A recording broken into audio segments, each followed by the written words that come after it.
Riyad al-Assad, commander of the CIA-backed Free Syrian Army, announced on Saturday that Syria's main rebel group is moving its command center across the Turkish border into Syria itself in preparation for an attack on Damascus. The CIA has been funneling weapons to the FSA for several weeks now in preparation for the assault, transferring the weapons by way of intermediaries, including Syria's Muslim Brotherhood. The CIA is also providing detailed intelligence and satellite data regarding Syrian army positions and troop movements. Under these conditions, the fall of the Syrian government is very likely in the months to come.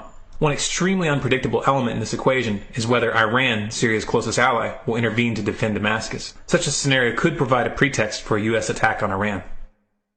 Last Thursday, Russian Deputy Foreign Minister Sergei Ryabkov warned Israel and other nations not to attack Iran over its nuclear program, saying, quote, "We warn those who are no strangers to military solutions that this would be harmful, literally disastrous for regional stability, and would set off deep shocks in the security and economic spheres that would reverberate far beyond the boundaries of the Middle East region."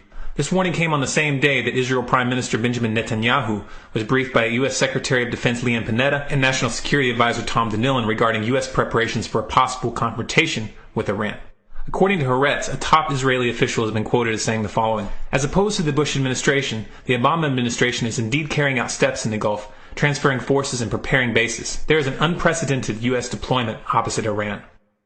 These developments in Syria and Iran make much more sense when you look at them in the context of these statements, which were made recently by former IMF economist Patrick Clausen in a speech given for the Washington Institute for Near East Policy. The Washington Institute for Near East Policy is a highly influential neocon think tank, which publicly states that its mission is to influence the U.S. executive branch and the media.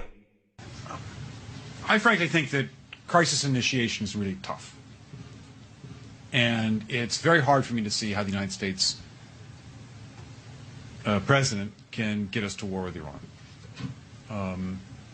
Which leads me to conclude that if, in fact, compromise is not coming, that the traditional way of America gets to war is what would be best for U.S. interests.